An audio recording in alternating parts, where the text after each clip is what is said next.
Happy mathematics to you all. आज हम जो एक्सरसाइज स्टार्ट करने जा रहे हैं वो है 7.1 जो कि कॉन्ग्रेंसी पे बेस्ड है। अब कॉन्ग्रेंसी हम लास्ट वीडियो से स्टार्ट कर चुके हैं, उसमें मैंने आपको कॉन्ग्रेंसीज के सभी रूल डिटेल में एक्सप्लेन किए थे और आज जो हम इस एक्सरसाइज में रूल्स अप्लाई करने जा रहे हैं वो सिर्फ दो ही रूल्स हैं। पहला रूल है साइड एंगल साइड यानी SAS कॉन्ग्रेंसी और दूसरा रूल है एंगल साइड एंगल यानी ASA रूल। इन दोनों रूल्स पर हमें अपने क्वेश्चंस किस तरह से सॉल्व करने हैं वो आप इस वीडियो में देखेंगे। जैसे कि क्वेश्चन नंबर 1 की बात करते हैं। इसमें कहा गया है कि एक क्वाड्रिलैटरल है ACBD और उसमें दो इन्फॉर्मेशन दी गई हैं AC = AD। अब ध्यान रखिए, अगर हमें फिगर खुद भी बनाना है तो हमें यहाँ तो फिगर उन्होंने क्वेश्चन में दिया था, नहीं दिया होता तो हमें क्या करना है, जैसा वो कह रहे हैं वैसे फिगर बनाना है। जो जो इन्फॉर्मेशन वो हमें देते जा रहे हैं वो हमें अपने फिगर में मार्क करते जानी है। जैसे उन्होंने कहा AC और AD इक्वल हैं तो मैं इस तरीके की मार्किंग बना लूँगी कि AC और AD इक्वल हैं। इसके बाद उन्होंने कहा कि ये जो AB लाइन है ये एंगल A को बाइसेक्ट कर रही है। तो जो AB लाइन एंगल A को बाइसेक्ट कर रही है इसका मतलब है कि एंगल A के दोनों पार्ट्स एक दूसरे से इक्वल हो गए, तो वो भी हम यहाँ पे मार्क कर लेंगे इस तरीके से। तो उन्होंने दिया है फिगर तो बहुत अच्छा है, नहीं दिया तो हमें फिगर बनाना और जो चीज़ें इक्वल हैं उन्हें मार्क करना, ये चीज़ें ज़रूर आनी चाहिए। और मार्किंग करना तो बहुत ज़रूरी है, उससे हमें क्वेश्चन को समझने में बहुत आसानी होती है। तो अब हमने ये मार्किंग कर ली।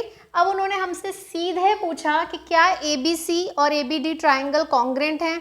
ऐसा भी हो सकता है कि वो हमसे ये चीज़ ना पूछ के सीधे पूछते कि क्या BC और BD में क्या रिलेशन है, वो इक्वल हैं अनइक्वल है, क्या रिलेशन है।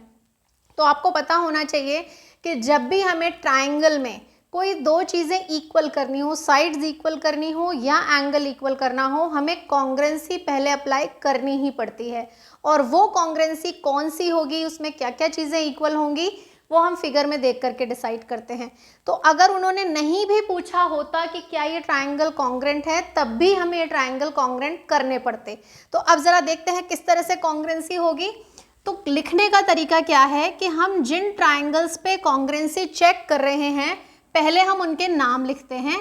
तो पहला ट्राइंगल है ABC और दूसरा ट्राइंगल है ABD और यहाँ पे जो नाम है वो किसी भी ऑर्डर में हो सकते हैं। जैसे अगर मैंने इसका नाम ABC लिखा, इसका कुछ और लिखा होता, ABD की बजाय DBA कुछ भी लिखा होता तो चल जाता, लेकिन जब हम एंड में जाके कॉन्ग्रेंसी अप्लाई करेंगे तब हम ये काम नहीं कर सकते। हमें फर्स्ट के अकॉर्डिंग ही सेकंड का नाम लिखना होता है, वो मैं आपको आगे बताऊंगी जब हम एंड पे पहुंचेंगे। अभी फ़िलहाल हमें इनकी इक्वल चीज़ें लिखनी हैं। ध्यान रहे, इसका नाम पहले लिखा है तो जो इसके पार्ट्स हैं वो पहले आएंगे। इस ट्राइंगल का नाम पीछे है इसलिए इसके जो पार्ट्स हैं वो दूसरी साइड पे आएंगे। तो सबसे पहले वो जो उन्होंने हमें दिए हैं वो हम इजीली लिख सकते हैं। तो ABC में से AC, ABT में से AD के इक्वल है। कैसे पता चला हमें, क्योंकि उन्होंने ही हमें दे दिया था इसलिए हम इसमें लिखेंगे गिवन। दूसरी चीज़ जो है वो भी उन्होंने ही दी पर थोड़ा इनडायरेक्ट। उन्होंने कहा कि AB जो है वो एंगल A को बाइसेक्ट करता है, तो उससे हमें पता चला कि ये जो दोनों एंगल्स हैं एंगल 1 और एंगल 2 इक्वल हो जाएंगे। इसको मान लो मैंने 1 बोला, इसको 2, तो इक्वल हो जाएंगे। लेकिन जहाँ तक हो सके हमें एंगल्स के नाम ही लिखने चाहिए। तो वो जो एंगल 1 है उसका नाम है CAB और जो एंगल 2 है उसका नाम है DAB। ये दोनों एंगल्स भी इक्वल हैं, ये बात भी गिवन से ही पता चली। अब ये जो दो बातें थी ये तो उन्होंने हमें दे दी, सिर्फ एक चीज़ है जो हमें अपना दिमाग लगा के ढूंढनी है। तो बताइए ज़रा क्या है वो तीसरी चीज़। वो तीसरी चीज़ है साइड AB, जो दोनों ट्राइंगल्स आपस में शेयर कर रहे हैं। क्योंकि वो दोनों में है इसका मतलब सेम होगी। तो क्या लिखेंगे कि इसमें से जो AB साइड है वो इसकी AB साइड के इक्वल है, दोनों शेयर कर रहे हैं, तो वो क्या कहलाएगी, कॉमन। खाली ऐसे भी लिख सकती थी AB is common in both the triangle, ये भी लिख सकती थी मैं। तो अब ज़रा ध्यान से देखिए कौन सी कॉन्ग्रेंसी बनी। क्योंकि हमने दो साइड्स इक्वल करी हैं और एक एंगल इक्वल किया जो उनका इंक्लूडेड एंगल है, इसका मतलब हम जो कॉन्ग्रेंसी अप्लाई कर रहे हैं वो है SAS कॉन्ग्रेंसी। तो कैसे लिखूंगी मैं, जैसा कि मैंने कहा ट्राइंगल्स के नाम सोच समझ के लिखे जाते हैं। अगर इसका नाम ABC है तो उसका क्या नाम होगा। तो देखिए कैसे पहचानते हैं क्योंकि हमें पता है ए पॉइंट पे बनने वाला एंगल दोनों में सेम है, तो क्योंकि ए पॉइंट दोनों में सेम है, ए की जगह ए आ गया। अब ध्यान से देखिए, ए के इक्वल ए है तो दूसरा पॉइंट बचा सी और डी, यानी सी के इक्वल डी होगा, इसका सी लास्ट में है तो इसका डी लास्ट में हो गया, और बीच में कौन सा पॉइंट बच गया, बी। तो इस तरह से ट्राइंगल ABC ट्राइंगल ABD के कॉन्ग्रेंट हुआ। इसमें नेमिंग में कोई चेंजेस नहीं हो सकते। हाँ, अगर इसका नाम बदल जाए तो अकॉर्डिंगली इसका नाम भी बदल जाता है। अगर इसको मैंने BAC लिखा होता तो फिर मुझे इसको भी BAD लिखना पड़ता। ऐसी चॉइस नहीं है कि हम कुछ भी नाम लिख सकते हैं। तो हमें पहले का नाम ध्यान से लिखना है, दूसरे का नाम उसके अकॉर्डिंग लिखना है। तो इस तरह से हमारे ट्राइंगल कॉन्ग्रेंट हो गए, और जो इसका रीज़न है वो मैं यहाँ साइड में लिखूंगी, बाय SAS रूल या बाय SAS कॉन्ग्रेंसी। तो ये जो कॉन्ग्रेंसी है ये यहाँ मेंशन होनी ज़रूरी है। जब भी ट्राइंगल कॉन्ग्रेंट करेंगे वो कौन सी कॉन्ग्रेंसी से कॉन्ग्रेंट हुए ये बात हमें ज़रूर लिखनी है, चाहे हम यहाँ लिखें चाहे हम पहले स्टार्टिंग में लिखें, पर ये लिखा हुआ होना ज़रूरी है। तो एक पार्ट क्वेश्चन का पूरा हो गया, ट्राइंगल्स कॉन्ग्रेंट हो गए। अब उन्होंने पूछा था कि BC और BD में क्या रिलेशन है, तो ध्यान से देखिए, B और C इसके एंड 2 पॉइंट्स हैं और उसके एंड 2 पॉइंट्स हैं BD। तो जो सेम पोजीशन के पॉइंट होते हैं उनकी लेंथ इक्वल होती है। दो तो उन्होंने हमें इक्वल दी थी, और तीसरी ये हो गई कि BC और BD इक्वल है। रीज़न क्या लिखा जाता है, शॉर्ट फॉर्म में मैं यहाँ लिख रही हूँ बाय CPCT। अब फुल फॉर्म क्या होती है इसकी, फुल फॉर्म है corresponding parts of congruent triangles. Corresponding parts of congruent triangles are equal. तो इसलिए हम यहाँ कहेंगे कि ये दोनों साइड्स भी इक्वल हैं बाय CPCT। तो इस तरह से हमें कॉन्ग्रेंसी अप्लाई करनी है और उससे हमें जो भी एक्स्ट्रा रिजल्ट्स पूछे हैं वो बताने हैं। अब जैसे इन्होंने ये नहीं पूछा कि इसमें कौन सा एंगल किसके इक्वल है, लेकिन मैं बता सकती थी। वो कैसे, ये जो एंगल यहाँ पे फॉर्म हो रहा है ये इस वाले एंगल के इक्वल होगा।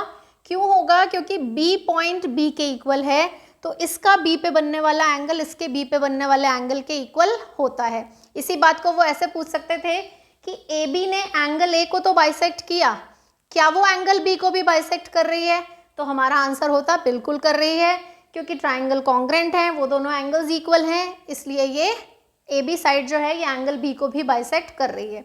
एंगल C और एंगल D ये दोनों एंगल्स भी इक्वल होते। तो 3 पार्ट्स जो हमने यहाँ इक्वल किए हैं, बचे हुए 3 पार्ट्स यहाँ CPCT में लिखे जा सकते हैं। जैसी ज़रूरत होगी उतने उतने आंसर हमें लिखने हैं। हमसे यहाँ पे 3 चीज़ें नहीं पूछी है, एक ही पूछी है तो हम एक ही लिखेंगे, 2 पूछी होंगी 2 लिखेंगे, 3 पूछी जाएंगी तो 3 लिखेंगे। तो इस तरह से हमें अपने क्वेश्चंस को सिंप्लीफाई करना है। अब हम आते हैं क्वेश्चन नंबर 2 पे। स्टार्ट करने जा रहे हैं क्वेश्चन नंबर 2। देखिए क्या क्या इन्फॉर्मेशन दी है। उन्होंने कहा ABCD एक क्वाड्रिलैटरल है, मैंने यहाँ पे क्वाड्रिलैटरल बना लिया। वैसे तो क्वेश्चन में हमें फिगर दिया हुआ है, लेकिन फिर भी हम जो उसमें इक्वल चीज़ें हैं इस बार वो खुद से मार्क करने जा रहे हैं। जैसे उन्होंने कहा AD और BC इक्वल हैं, तो हम मार्क करेंगे कि AD कहाँ है, ये रही, BC कहाँ है, ये रही, ये दोनों इक्वल हैं। हम खुद से मार्क करेंगे तो हमें हमेशा चीज़ों को समझने में आसानी रहेगी। एंगल DAB यानी कि यहाँ से लेके यहाँ तक का एंगल, एंगल CBA यानी यहाँ से लेके यहाँ तक के एंगल के इक्वल है। ये 2 इन्फॉर्मेशन उन्होंने हमें दी है। अब हमें अपनी कॉन्ग्रेंसी स्टार्ट करनी है। क्वेश्चन को देख के पता चल रहा है पहले हमें ट्राइंगल कॉन्ग्रेंट करने हैं और फिर उन्हीं ट्राइंगल्स के बचे हुए पार्ट्स हमें CPCT से इक्वल करने हैं। पर पहले कॉन्ग्रेंसी, तो क्या क्या ट्राइंगल्स लेने हैं, जैसे कि लास्ट क्वेश्चन में बताया कि जो ट्राइंगल हमें कॉन्ग्रेंट करने होते हैं हम पहले उनके नाम लिखते हैं।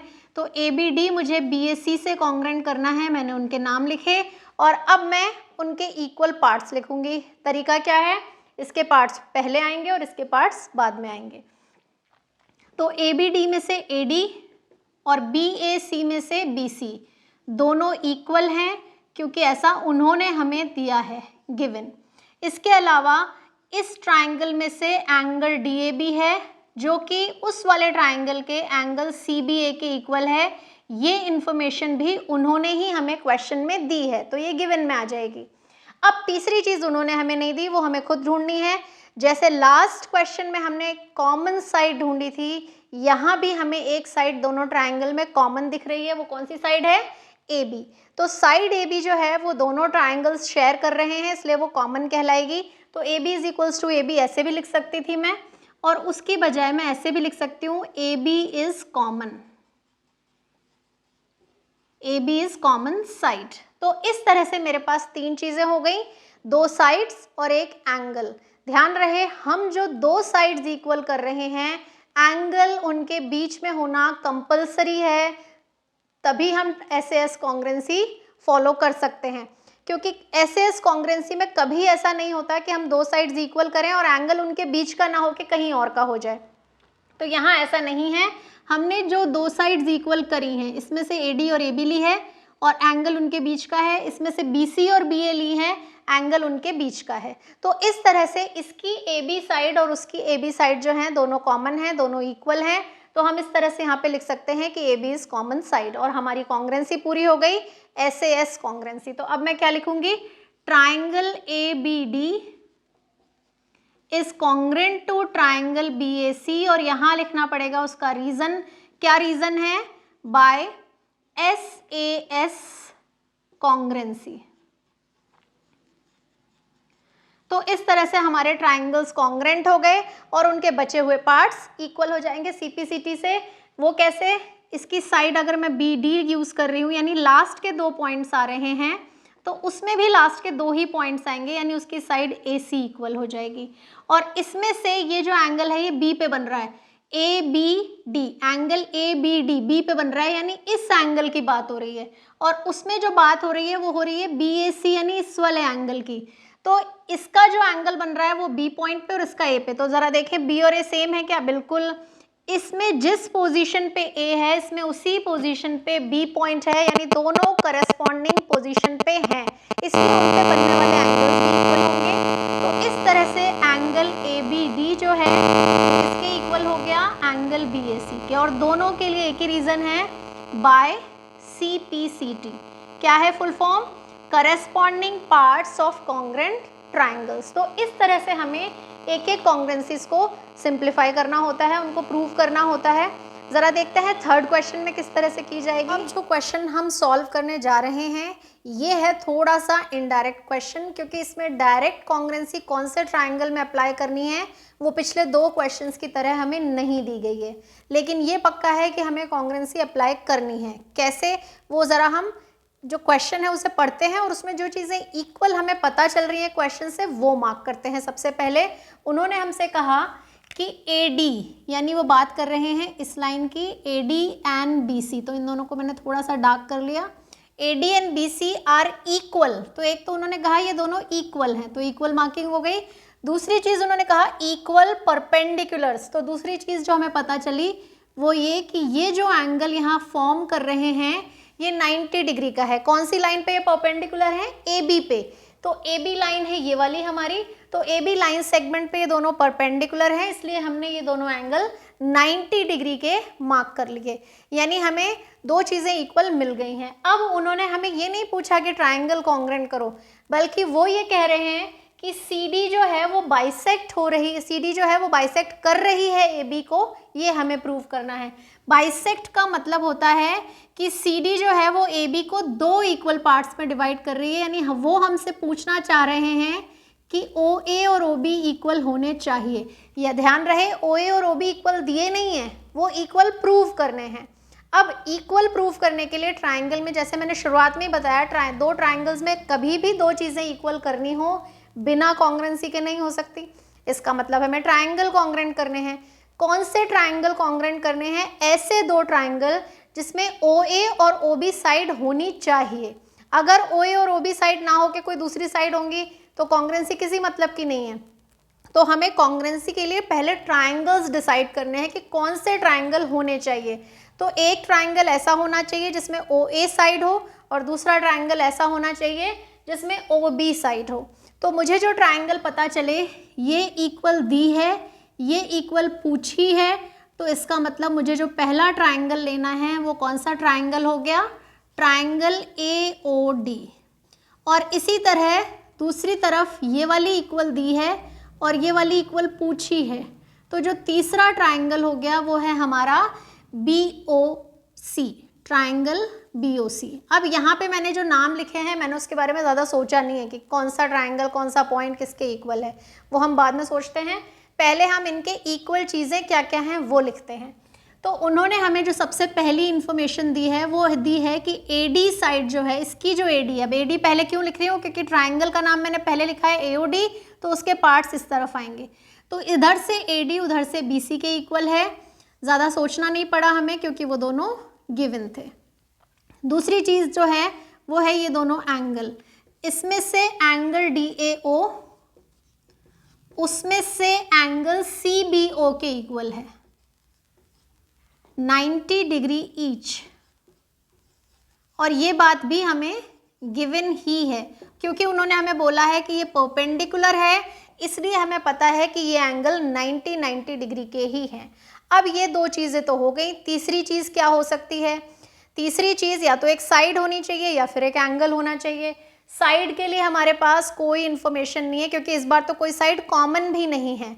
एक साइड हमें इक्वल करनी है और जो दूसरी बची हुई तीसरी साइड है इन दोनों ट्राइंगल्स की, OD और OC, उसके बारे में भी क्वेश्चन में हमें कुछ नहीं दिया है। इसका मतलब पूरे चांसेस हैं कि मुझे जो तीसरी चीज़ इक्वल करनी है शायद वो एंगल हो। तो कौन सा एंगल होगा? तो इसमें जो पहले आपने चीज़ें पढ़ी थी, कौन कौन सी पढ़ी थी? Vertically opposite angle, corresponding angles, alternate interior angles, ये सब एंगल्स इक्वल होते हैं। तो उन्हीं में से कोई ना कोई चीज़ जो एंगल्स को इक्वल कर सके वो यहाँ काम में आने वाली है। तो यहाँ कौन सी चीज़ काम में आने वाली है? ध्यान से देखिए, ये जो दोनों लाइनें हैं DC और AB, ये दोनों स्ट्रेट लाइंस एक दूसरे को इस तरह से X की फॉर्म में कट कर रही हैं, और मैंने आपको बताया था कि जब भी X की फॉर्म बनती है वहाँ वर्टिकली ऑपोजिट एंगल होते हैं जो कि इक्वल होते हैं। तो ये वाला जो एंगल है ये इस एंगल के इक्वल आएगा। Angle AOD is equals to angle BOC, दोनों के लिए रीज़न है वर्टिकली ऑपोजिट एंगल। तो इस तरह से हमने इस बार दो एंगल्स और एक साइड इक्वल करी है। अब दो एंगल्स और एक साइड में क्या होता है कि अगर हमने जो दो एंगल इक्वल किए, साइड उनके बीच में हो, जैसे कि ये एंगल और ये एंगल मैंने इक्वल किया, तो इनके बीच की साइड नहीं है बल्कि हट के तीसरी साइड है। लेकिन हमने पढ़ा था कि अगर इसमें साइड तीसरी भी हो तो भी वो ट्राइंगल कॉन्ग्रेंट ही होते हैं। रीज़न बहुत सिंपल है कि अगर दो ट्राइंगल्स में दो एंगल्स इक्वल हैं तो एंगल सम प्रॉपर्टी की वजह से तीसरा एंगल भी इक्वल होता है। पर हमें इतना सब लिखने की ज़रूरत नहीं है, हम यहाँ पे सिर्फ ये लिख सकते हैं कि triangle AOD is congruent to. अब ध्यान से नाम लिखिएगा दूसरे ट्राइंगल का, कौन सा पॉइंट किसके इक्वल है। इसमें A पे 90 डिग्री, उसमें B पे, इसका मतलब इसमें A की प्लेस पे B आएगा। O और O वर्टिकली ऑपोजिट एंगल हैं तो इसलिए O इक्वल हो गया। और तीसरा पॉइंट जो उसका बचा C, कॉन्ग्रेंसी कौन सी अप्लाई हुई? ASA कॉन्ग्रेंसी अप्लाई हुई है, लेकिन हमने उसे किस फॉर्म में काम में लिया? AAS फॉर्म में। तो मैं क्या लिखूंगी? Bye angle angle side rule ये दोनों ट्राइंगल कॉन्ग्रेंट है। हमें पता है AAS और ASA दोनों प्रॉपर्टीज बिल्कुल सेम होती हैं, क्योंकि अगर दो एंगल्स इक्वल हो तो तीसरा एंगल इक्वल होता ही है। तो इस तरह से हमारे ट्राइंगल्स कॉन्ग्रेंट हो गए। और जब ट्राइंगल कॉन्ग्रेंट है तो बचे हुए पार्ट्स भी इक्वल होंगे। अब देखिए बचे हुए पार्ट्स तो तीन हैं, कौन कौन से हैं? ये वाला एंगल इस एंगल के इक्वल हो गया, बचा हुआ पार्ट है। दो साइड्स इक्वल हो गई। इस ट्राइंगल की OD जो है, मैं साइड में लिख देती हूँ क्योंकि मुझे उसकी ज़रूरत नहीं है, इसलिए मैं OD is equals to OC लिख देती हूँ। और दूसरी चीज़ जो इक्वल है वो है OA is equals to OB। पर हमसे आंसर में जो मांगी गई है वो ये वाली है। उन्होंने हमने कहा कि CD AB को बाइसेक्ट कर रही है, इसका मतलब हमें इसी की ज़रूरत थी। OA is equals to OB, reason by CPCT। लेकिन हाँ, अगर उन्होंने हमसे पूछा होता कि क्या CD और AB दोनों एक दूसरे को बाइसेक्ट कर रही हैं, तब भी हमारा आंसर यस होता, क्योंकि दोनों ही पार्ट्स इक्वल हैं। OA OB के इक्वल है और OD OC के इक्वल है, तो दोनों एक दूसरे को बाइसेक्ट कर रही हैं। लेकिन हम क्या कहेंगे, जो उन्होंने पूछा है, यस CD बाइसेक्ट्स AB। तो इस तरीके से हमें चीज़ों को करना है। अगर कॉन्ग्रेंसी का नाम उन्होंने नहीं दिया है तो हमें ढूंढना है, कौन कौन से ट्राइंगल कॉन्ग्रेंट होंगे वो भी हमें ढूंढना है। तो इस तरह से हमें इन क्वेश्चंस की प्रैक्टिस करनी है। तो अब हम सॉल्व करते हैं फोर्थ क्वेश्चन। अब हमारे सामने है क्वेश्चन नंबर 4। अब ध्यान से देखिए, क्वेश्चन नंबर 4 में सिवाय पैरेलल लाइंस के हमें कोई इन्फॉर्मेशन नहीं दी है, ना हमें कोई साइड्स इक्वल दी हैं और ना हमें डायरेक्टली कोई एंगल इक्वल बताया है। उन्होंने सिर्फ हमसे क्या कहा कि L is parallel to M, ये दो लाइंस हैं जो पैरेलल लाइंस हैं, और दो और लाइंस हैं जो इनकी ट्रांसवर्सल हैं, लेकिन वो दोनों भी आपस में पैरेलल हैं। P एंड Q, ये P वाली लाइन है हमारी, ये Q लाइन है, ये दोनों लाइन भी पैरेलल है और उन दोनों को इंटरसेक्ट कर रही हैं। किस किस पॉइंट पे कर रही हैं? P जो है वो A और B पे कर रही है और Q जो है वो C और D पे कर रही है। और उन्होंने हमसे कहा कि AC को ज्वाइन कर लो तो ABC ट्राइंगल जो बनेगा वो CDA के कॉन्ग्रेंट होगा। अब ना तो हमें डायरेक्टली कोई साइड्स इक्वल दी, ना हमें कोई एंगल इक्वल दिया, तो हमें क्या करना चाहिए? तो हमें वही करना चाहिए जो हम पिछले 2-3 क्वेश्चंस में कर रहे थे, कॉमन साइड्स ढूंढनी चाहिए और हमें ढूंढने चाहिए इक्वल एंगल्स। इक्वल एंगल्स के लिए मैंने आपको तरीका बताया था कि या तो वर्टिकली ऑपोजिट एंगल्स इक्वल होते हैं, या पैरेलल लाइंस हो तो करस्पॉन्डिंग एंगल्स इक्वल होते हैं, या फिर पैरेलल लाइंस हो तो अल्टरनेट इंटीरियर एंगल्स इक्वल होते हैं। तो ये सारी जो बातें हैं इनकी हेल्प से हम ढूंढते हैं कि इसमें क्या क्या इक्वल है। तो ध्यान से देखिए, साइड्स उन्होंने एक भी नहीं दी है, यानी हमें कॉमन के थ्रू ढूंढनी पड़ेगी। तो कौन सी साइड है जो हमें कॉमन दिख रही है? इन दोनों ट्राइंगल में AC साइड है जो दोनों ट्राइंगल्स शेयर कर रहे हैं, इसलिए वो कॉमन है। तो अब मैं कहाँ से शुरू करती हूँ? जो ट्राइंगल कॉन्ग्रेंट करने हैं पहले उनके नाम लिखे, ABC और CDA, और फिर उनमें जो सबसे पहली चीज़ हमें सेम दिखी वो है इस ट्राइंगल की AC साइड। इसमें से AC है, इसमें से उसका नाम AC बोलने की बजाय हमें CA बोलना चाहिए क्योंकि ऑर्डर डिफरेंट है। लेकिन अगर AC भी बोलेंगे तो गलत नहीं है क्योंकि हैं तो दोनों कॉमन ही, दोनों सेम लाइन सेगमेंट हैं, तो हमारे पास आ गया कॉमन। और ये पक्का है कि हमें कम से कम एक लेंथ तो इक्वल करनी ही पड़ती है। ऐसे हो तो 2 करनी पड़ती हैं और ऐसे कॉन्ग्रेंसी हो तो 1 करनी पड़ती है। तो हमने एक साइड हमने इक्वल कर ली है, दूसरी साइड आने का हमारे पास कोई तरीका नहीं है। इसका मतलब बचे हुए एंगल्स इक्वल करने हैं। एंगल्स कौन कौन से इक्वल हैं? क्योंकि उन्होंने कहा कि ये वाली लाइन और ये वाली लाइन पैरेलल है, तो AC एक तरीके से एक ट्रांसवर्सल हो गया। और अगर ये ट्रांसवर्सल है तो ये जो ये पोजीशन पे जो Z जैसा शेप बन रहा है, इस पे बनते हैं ऑल्टरनेट इंटीरियर एंगल्स। तो ये दोनों एंगल इक्वल हो जाएंगे। Line L is parallel to M, AC is transversal, इसलिए हमारे ये दोनों एंगल इक्वल हो गए। ABC का नाम पहले है तो उसका एंगल पहले आएगा, उस एंगल का नाम है एंगल BCA। और CDA का नाम बाद में है, तो जो उसका एंगल है यानी ये जो एंगल बन रहा है एंगल DAC, ये बाद में आएगा। दोनों के लिए रीज़न क्या है? Alternate interior angles. चलिए, एक साइड इक्वल हो गई, एक एंगल इक्वल हो गया, एक एंगल और इक्वल करना है। अब की बार जो पैरेलल लाइंस काम में ली जाएंगी वो है P और Q, क्योंकि ये लाइन जो P है ये Q के पैरेलल है। इनके लिए भी AC एक ट्रांसवर्सल की तरह ही काम कर रहा है। इनमें जो Z जैसा शेप बन रहा है वो यहाँ है, ये Z जैसा शेप बन रहा है, तो इसमें ये वाला जो एंगल है ये इस एंगल के इक्वल हो जाएगा। तो इन दोनों एंगल के इक्वल होने का भी वही रीज़न है, ऑल्टरनेट इंटीरियर एंगल। नाम लिखते हैं, पहले ABC के एंगल का नाम लिखेंगे, नाम है BAC, और फिर इसके एंगल का नाम लिखेंगे, नाम है DCA। रीज़न बिल्कुल सेम है, सिर्फ पैरेलल लाइंस डिफरेंट है। ये दोनों ऑल्टरनेट एंगल थे L is parallel to M के, ये दोनों ऑल्टरनेट एंगल्स हैं P is parallel to Q के।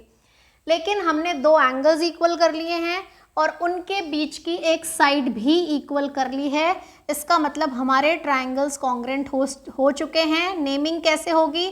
अगर इसका नाम है ABC तो A पॉइंट सबसे पहले है, C सबसे लास्ट में है, तो उसमें भी हमें इसी तरीके से नेमिंग करनी पड़ेगी। A पे जो एंगल था वो यहाँ पे C के इक्वल है, इसलिए वहाँ पे स्टार्टिंग नेम किसका होगा? C का होगा।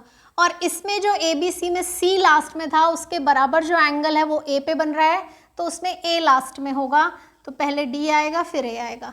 हालांकि क्योंकि यहाँ उन्होंने खुद ही हमें दिया हुआ था तो हमें ज़्यादा सोचना नहीं था, पर कई बार वो नहीं भी देते हैं तो हमें ये नेमिंग सोच समझ के करनी होती है, इसलिए मैं आपको बता रही हूँ कि इसका ज़रा ध्यान रखिएगा। तो इस तरह से दोनों ट्रायंगल कॉन्ग्रुएंट हो चुके हैं। जो रूल इसमें अप्लाई हुआ वो था bye angle side angle congruency. तो अब ये ट्रायंगल्स हमारे कॉन्ग्रुएंट हो चुके हैं। उन्होंने हमसे इतना ही पूछा था तो हम यहीं रुक गए। अगर वो हमसे इससे ज़्यादा पूछते तो हम बता सकते थे। हम ये भी बता सकते थे कि ये जो BC पार्ट है ये AD के इक्वल है और ये जो AB पार्ट है ये DC के इक्वल है, पर क्योंकि उन्होंने हमसे नहीं पूछा इसलिए हम उसके बारे में कुछ नहीं लिख रहे हैं, लेकिन अगर पूछते तो हम बाई CPCT ये बता सकते थे। तो इस तरह से क्वेश्चन नंबर 4 किया। अब हम सॉल्व करेंगे क्वेश्चन नंबर 5। तो अब हम सॉल्व करने जा रहे हैं क्वेश्चन नंबर 5। अब ज़रा देखिए क्वेश्चन नंबर 5 क्या कह रहा है। उन्होंने कहा लाइन L कहाँ है, ये वाली है। लाइन L जो है वो एंगल A को बाइसेक्ट कर रही है। तो इसका मतलब क्या हुआ, लाइन L इस पूरे एंगल QAP के 2 इक्वल पार्ट्स कर रही है, यानी ये दोनों पार्ट्स आपस में इक्वल हैं। तो 2 एंगल्स इक्वल हैं, ये हमें इनडायरेक्टली उन्होंने बताया है।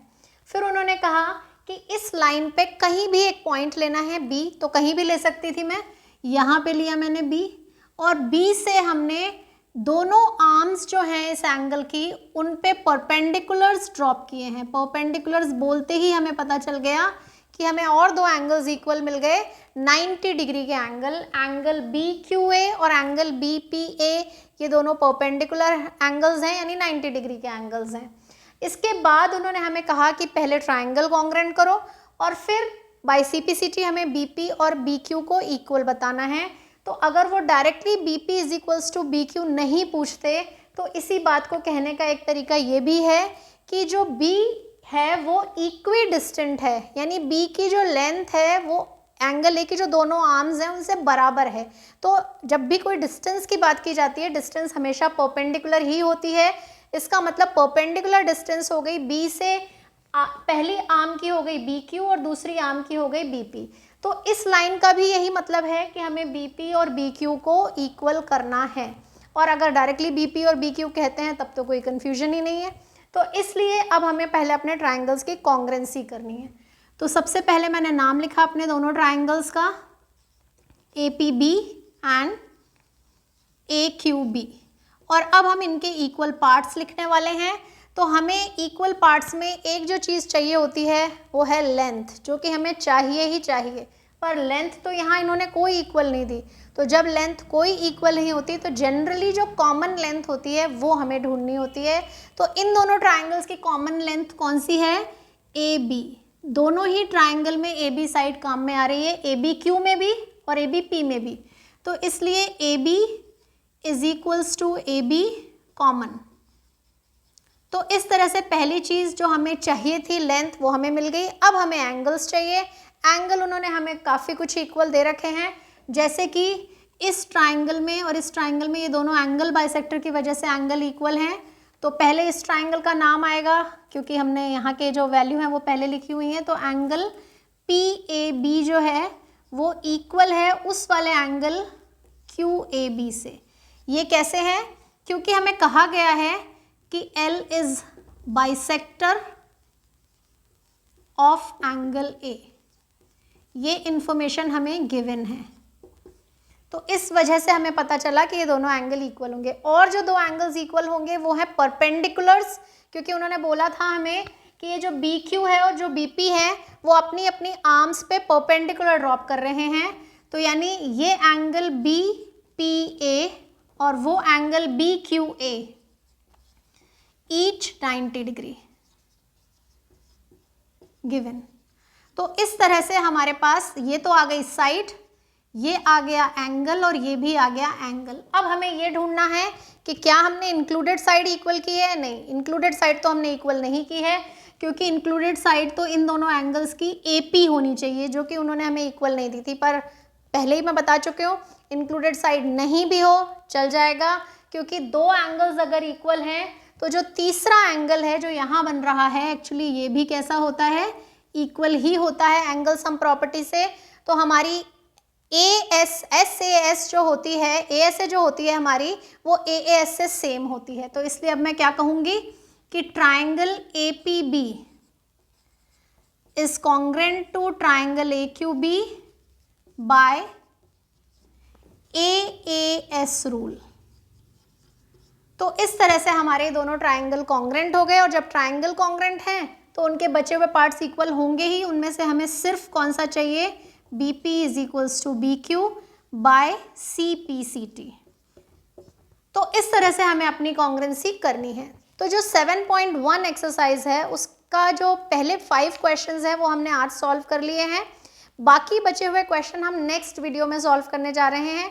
उसका रीज़न ये है कि अब जो क्वेश्चंस हमारे पास बचे हैं वो थोड़े से ट्रिकी क्वेश्चंस हैं। उनमें कई बार हमें एक ही क्वेश्चन में कुछ एक्स्ट्रा चीज़ें भी करनी पड़ेंगी इक्वल चीज़ें ढूंढने के लिए। वो तभी पॉसिबल हैं जब आपके सिंपल क्वेश्चंस की एक अच्छी सी प्रैक्टिस हो जाएगी। तो इसलिए आप लोगों के पास थोड़ा टाइम है, आपको पहले इस तरह के क्वेश्चंस की थोड़ी प्रैक्टिस करनी है।